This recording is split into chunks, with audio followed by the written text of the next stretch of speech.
ዕውቀት እየተመኙ የሚያነቡት ማጣት። አዎ የመጀመሪያ ፍቅሬ እሷ ነበረች። አፌን ፈትቼ ትምህርት ቤት ስገባ ነው የማገኛት። ደግሞ ላይብረሪ ማጠፋ። ዘወትር በየቀኑ ጎበኛታለሁ። አብረን ለረጅም ሰዓት እንሾካሾካለን። ከእሷ ጋር ስሆን ደስታና ምሉዕነት ይሰማኛል። ልበ ሙሉ ታደርገኛለች። ዕለት በዕለት ባገኛትም አልጠግባትም፣ አልሰለቻትም። ከእሷ ጋር ባልሆንኩበት ሰዓትም ትዝቷን እየጠራሁ ሐሴት አደርጋለሁ፣ አሰላስላታለሁ። እሷ የመጀመሪያ ፍቅሬ ነበረች። እስካሁንም አብረን ነን። ተተኪ የሌላት ውድ ነገር ናት። ሥጋና ደም የለበሰች ሴት ሳትሆን መጽሐፍ ነበረች ናት። መጽሐፍትም ከአንባቢ ምናብ ሲሰርጉ ሕይወት መዝራት እንደሚጀምሩ አይጠረጠርም። ታዲያ ይህ ሕይወት የሚጀምረው በደራሲያን ምናብ ውስጥ ነው። ደራሲያን ከእስትንፋሳቸው ከፍለው የወለዱትን ልጅ በቃላት ማኅተም አሽገው ዘለዓለማዊ ያደርጉታል። እኛም መጽሐፍ ብለን እንጠራዋለን። መጽሐፍ በሽፋኑ በድን ቢመስልም ልክ እንደ ቫይረስ ሕያው ከሆነ አንባቢ ሲደርስ ሕይወት መዝራት ይጀምራል። ቃላት ተሰበጣጥረው አንደበት ሆነው መናገር ይጀምራሉ። በመጽሐፉ ሽፋኖች ታጅሎ ተወስኖ ኩሬ የነበረው ሐሳብ መነበብ ሲጀምር እንደ ወራጅ ወንዝ ይንዶሎዶላል። ካገኘው ጋር ሁሉ እየተላተመ ይጋልባል። የሐሳብ ጎርፍ ይንዠቀዠቃል። አንድ ዝነኛ ደራሲ ቃለ መጠይቅ እየተደረገለት ነው። ጠያቂ፣ በምትጽፋቸው ልቦለዶች ውስጥ ገጸ ባህሪያትህን እንዴት ነው የምትመራቸው? ደራሲ፣ መጽሐፌን ለመጻፍ ሳስብ በመጀመሪያ ገጸ ባህሪያትን እስላለሁ፣ ከሕይወት እኮርጃለሁ። የገጸ ባህሪያቱን ዓለምና ሕግጋቱን አብሬ እፈጥራለሁ። ከዚህ በኋላ ግን ገጸ ባህሪያቱ ሕያው ናቸው። የራሳቸው ምኞት፣ የራሳቸው ሕልም፣ የራሳቸው ሕይወት አላቸው። እኔ ያንን ተከትዬ እጽፋለሁ። ገጸ ባህሪያቱ ከሕይወት የሚገዳደር ነፃ ምርጫ ስላላቸው እጃቸውን ይዤ ልመራቸው አልችልም። በምናቤ የገቡበት ገብቼ ሕይወታቸውን እዘግባለሁ። በአሁኑ ወቅት አንባቢ ይጥፋ እንጂ የሚነበብ ነገር የተትረፈረፈ እንደሆነ አይጠረጠርም። እንዲሁም የአብዛኛው አንባቢ ራስ ምታት የሚሆነው የትኛውን ትቼ የትኛውን ላንብብ የሚለው ነው። ኢንተርኔት እስከ አፉ ጢም ብሎ በመጽሐፍ ተጨናንቋል። አካባቢያችንን ዞር ዞር ብለን ብንቃኝ ብዙ መጽሐፍት ዘርግተው የሚሸጡ ወይም ተሸክሞ የሚሄዱ አዟሪዎች ላይ አይናችን ያርፋል። ስለዚህ ጭንቀታችን የሚሆነው የትኛውን መርጬ ላንብብ የሚለው ነው። ከመለስተኛ ልምዴ እንደታዘብኩት መጽሐፍትን ስናነብ ዋናው ቁም ነገር መሆን ያለበት ጥራት እንጂ ብዛት አይደለም። የሁለተኛ ደረጃ ተማሪ ያለው አይኔ ያየውን እጄ ያረፈበትን ሁሉ የማንበብ ልማድ ነበረኝ። በወቅቱ መጽሐፍት እንደ ልብ ስለማይገኙ አማራጭ አልነበረኝም። ያለኝን ኃይል በሙሉ ሳልቆጥብ ያገኘሁትን መጽሐፍ ሁሉ አነብ ነበር። የትኛው መጽሐፍ ያስደስተኛል፣ የትኛው አይማርከኝም ገና በሙከራ ላይ ነበርኩ። ስለዚህ የተገኘውን በሙሉ በጅምላ አነብ ነበር። አሁን ግን ፍላጎቴ እየጠራ ሲመጣ ምርጫዎቼም እየተለዩ መጡ። የተመረጡ ጥቂት መጽሐፍትን ማንበብ ከማግበስበስ የተሻለ ውጤት እንዳለው እየገባኝ መጣ። እዚህም እዚያም በነሲብ ከመቆፈር ቅድመ ጥናት አድርጎና አትኩሮት ሰብስቦ አንድ ቦታ ላይ መዋል በእርግጥ አልማዝ እንደሚያስገኝ ተረዳሁ። ይህንን ያልኳችሁ የየግላችሁን አልማዝ እንድታገኙ ስለሚረዳችሁ፣ ጥናታችሁ ፈር እንዲይዝላችሁ ስለሚረዳችሁ ድረገጽ ጥቂት ልንገራችሁ። ድረገጹ goodreads.com ይባላል።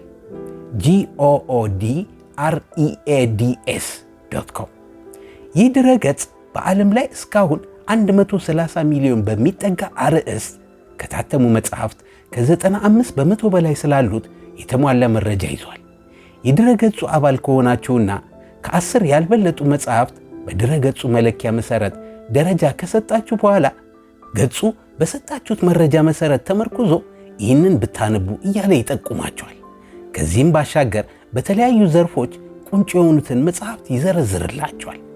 ከተለያዩ ጓደኞቻችሁ ጋር በመጽሐፍትና ተያያዥ ጉዳዮች ላይ እንድታወሩ ማስቻሉ የመጽሐፍትና ንባብ ወዳጆች ፌስቡክ ያሰኛል። አንዳንዴ መጽሐፍት በጣም ተጋኖ ይወራላቸዋል። ነገር ግን ስናነባቸው እንደጠበቅነው ሳይሆኑ ይቀራሉ። ታወር ኢን ዘ ስካይ ከነዚህ አንዱ አይደለም። ይህ መጽሐፍ ከዝናው የሚወዳደር ይዘት ያለው ነው። እስካሁን ስለ አብዮቱ፣ ስለ ኢህአፓ፣ ስለ ቀይ ሽብር ብዙ መጽሐፍት አንብበናል። እንደዚህ መጽሐፍ ግን ሰዋዊ ነገሩን አጉልቶ ያቀረበ የለም።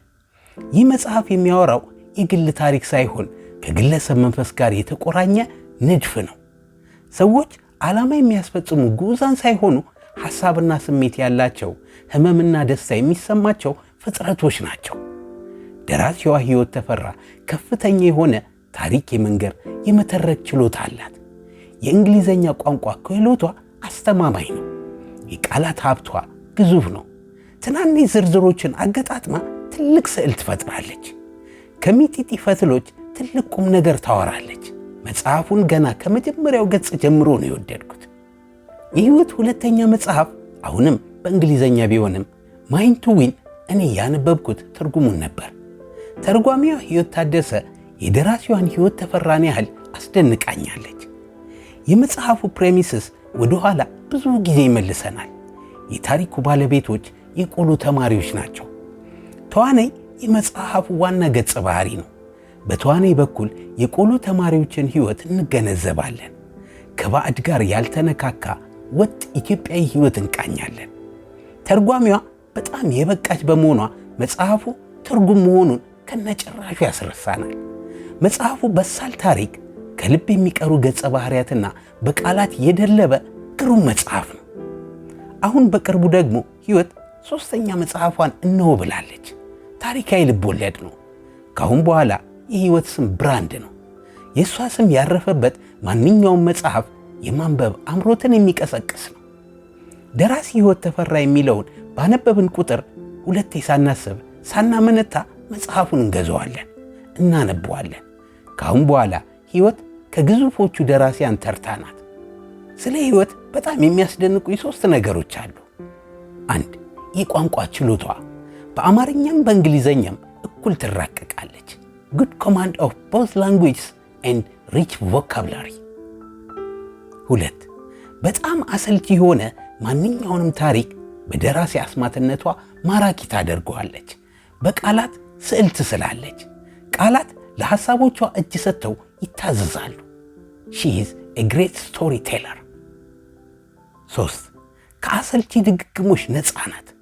እያንዳንዱ መጽሐፎቿ የተለያየ ደራሲ የጻፏቸው የሚመስሉ ናቸው። አንድ ሚሞሪየም ወይም ወጥ ልቦለድ አሊያም ታሪካዊ ልቦለድ በእኩል ብቃት ማስኬድ የምትችል በሳል ደራሲ ናት ሕይወት። ሺ ኢዝ ኦሪጂናል። የምንጊዜ ምርጥ የፖፑላር ሳይንስ መጽሐፍት የብሪፍ ሂስትሪ ኦፍ ታይም ውስጥ የሚገኙ ጠቃሚ ትምህርቶች እነሆ።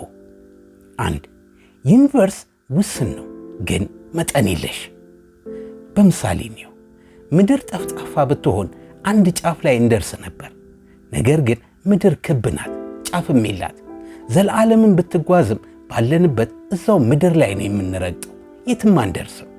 የዩኒቨርስም ነገር እንዲሁ ነው። ዩኒቨርስ ኢንፋይናይት የሆነው በዚህ መንገድ ነው እንጂ ማለቂያ የሌለው ነገር ሆኖ አይደለም። ከኛ እይታ አንጻር ዩኒቨርሱ መጠን አልባ ነው፣ ተጉዘን አንጨርሰው። ነገር ግን በራሷ ምድር የተመጠነች እንደሆነችው ዩኒቨርሱም ፋናይት ነው። 2. 3 የጊዜ ጽንሰ ሐሳቦች አሉ። 1. ስነ ልቦናዊ ጊዜ፣ ያለፈውን እንጂ የወደፊቱን የማናስታውስበት። 2. ቴርሞዳይናሚካዊ ጊዜ፣ ኢንትሮፒ ወይም ውዥንብር የሚጨመርበት። በምሳሌ አንድ ብርጭቆ ከጠረጴዛ ላይ ወድቆ ሲሰበር ቀርጸን ፊልሙን ወደ ኋላ ብናጫውተው ስብርባሪዎቹ ከመሬት ላይ ተለቃቅመው ወደ ሙሉ ብርጭቆነት ሲመለሱ እናያለን። ነገር ግን አእምሮአችን ይህ ፊልም ወደ ኋላ እየተጫወተ እንደሆነ ያውቃል። በእውነተኛው ዓለም እንደዚህ ያለ ነገር ሊሆን አይችልም። አለበለዚያ የብርጭቆ ፋብሪካዎች ይዘጉ ነበር።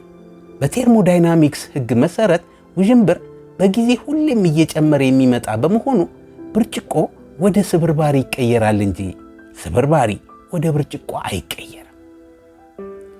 3. ኮስሞሎጂካል ታይም፣ ዩኒቨርሱ የሚለጠጥበት። 3. ካርል ሳጋን እንዲህ ብሎ ነበር፣ ዩኒቨርሱ ከኛ የመረዳት አቅም በላይ ነው። ገና የተወለደ ሕፃን ልጅ ኮንግረስ ቤተ መጻሕፍት ገብቶ መጽሐፍቱን ለመረዳት እየሞከረ ነው እንበል። በዚህ ተምሳሌት ውስጥ ሰው ሕፃኑን ልጅ ነው፣ ዩኒቨርስ ደግሞ ቤተ መጻሕፍቱን። ዩኒቨርስ ለሰው ልጅ እንዲሁ ሚስጥር ነው። ስቲቨን ሃውኪንግ በበኩሉ ስለ ዩኒቨርስ ሁሉንም ማወቅ ይቻላል ይላል።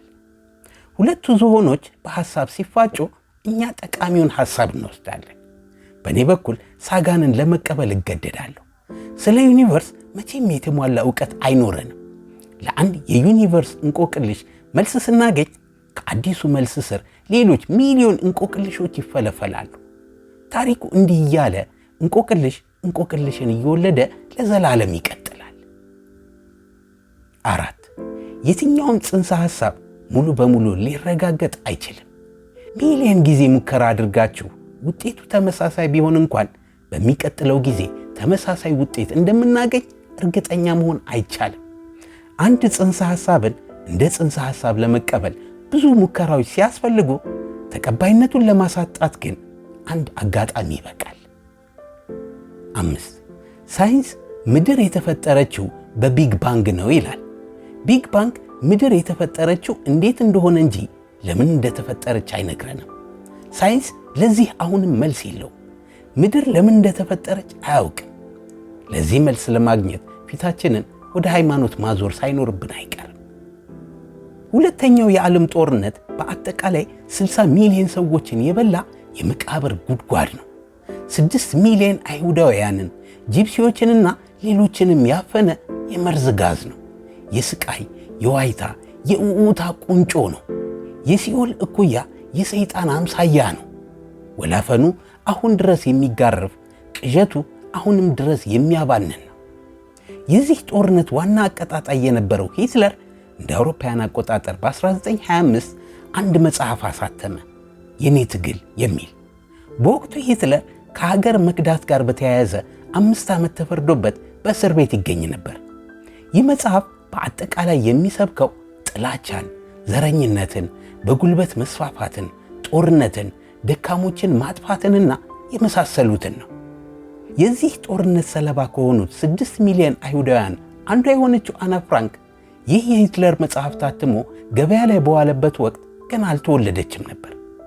አና ፍራንክ በሰኔ 12 1942 13ኛ ዓመት የልደት በዓሏን ስታከብር አባቷ አንድ ስጦታ አበረከተላት።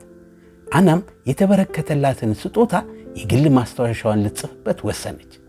ነገር ግን ብዙም ሳይቆይ አናና ቤተሰቦቿ አይሁዶችን ፈልገው እየያዙ ወደ ሞት ካምፕ ከሚልኳቸው ናዚዎች ለማምለጥ ከአንድ ቤት ተሸሸጉ።